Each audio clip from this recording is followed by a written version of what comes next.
ராதே கிருஷ்ணா. வணக்கம். நான் உங்கள் சுகியம்மா பேசுகிறேன். தேவி பாகவதத்தில் இன்றைக்கி வந்து கண்ணனுக்காக நடந்த கதையை பற்றி தெரிஞ்சுக்க போகிறோம். சத்ராஜித் அப்படின்னு சொல்லி ஒரு ராஜா இருந்தாராம்.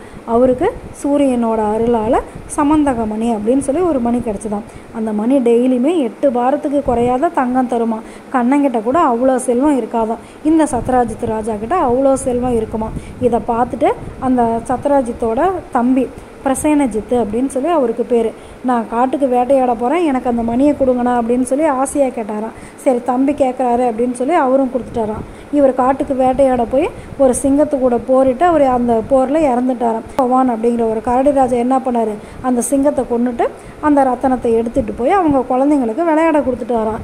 என்னோட தம்பியும் காணமே, இந்த சமந்தகமணியும் காணமே அப்படின்னு சொல்லிட்டு சத்ராஜித்துக்கு ரொம்ப கவலையாயிருச்சான். இது வந்து இந்த கண்ணனோட வேலையாக தான் இருக்கும், கண்ணன் தான் திருடி இருப்பான் அப்படின்னு சொல்லிட்டாங்களாம். இந்த பழியை நீக்கணும் அப்படின்னு சொல்லிட்டு கண்ணனும் அந்த சமந்தகமணியை தேடி காட்டுக்கு போனாராம். போனவர் ரொம்ப நாள் ஆகியும் வரவே இல்லையா.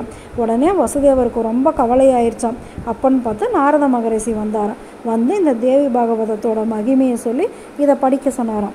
அப்போ தான் வசுதேவர் சொன்னாராம், எனக்கு இப்போ தான் உன்னை ஞாபகம் வருது, நானும் தேவகியும் சிறையில் இருந்தப்போ எங்களுக்கு 6 குழந்தைங்க பிறந்தாங்க. அந்த 6 குழந்தையுமே கம்சன் கொண்டுட்டான். உடனே நாங்கள் ரகசியமாக எங்களுடைய குலகுருவான கர்க்க மகரிஷிக்கிட்ட போய் சொன்னோம். அவரும் வந்து நீங்கள் துர்காதேவியை வந்து வழிபடுங்க, உங்களுக்கு வந்து பலன் கிடைக்கும் அப்படின்னாராம். நாங்கள் இங்கே ஜெயிலில் இருக்கிறதுனால எங்களால் வழிபட முடியாது, எங்களுக்காக நீங்களே அந்த பூஜையை செய்யுங்க அப்படின்னு சொன்னோம். உடனே அவரும் எங்களுக்காக அந்த பூஜையை செஞ்சார். பூஜையை செஞ்ச வாட்டி தான் கண்ணனே பிறந்தான் அப்படின்னு சொன்னாங்களாம். உடனே கண்ணனுக்காக இந்த தேவி பாகவதத்தை அவர் பாராயணம் பண்ணிக்கிட்டே இருந்தாராம். காட்டில் என்ன நடந்துச்சு அப்படின்னாக்கா, கண்ணன் வந்து அந்த சமந்தகமணியை தேடி போனார்ல, போன இடத்துல பார்த்தாக்கா அந்த பிரசேனஜித்துங்கிற அந்த சத்ரஜித்தோட தம்பியும் இறந்து கிடந்தா. அப்படியே பக்கத்துலேயே ஒரு சிங்கமும் இறந்து கிடந்ததான். அதோட காலடி தடத்தை வச்சே போய் பார்த்தாக்கா அங்கே ஒரு குகை இருந்துதான். குகைக்குள்ளார அந்த குழந்தைங்களாம் அந்த ரத்தனத்தை வச்சு விளையாண்டுட்டு இருந்தாங்களாம்.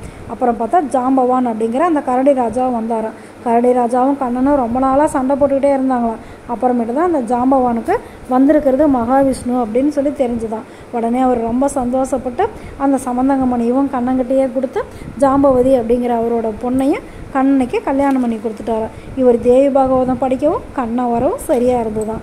இதுதான் வந்து கண்ணனுக்காக நடந்த கதையமுது. இதே மாதிரி இன்னும் நிறையா கதையை பற்றி பார்க்கலாமா? ஓகே, பாய். ராதே கிருஷ்ணா.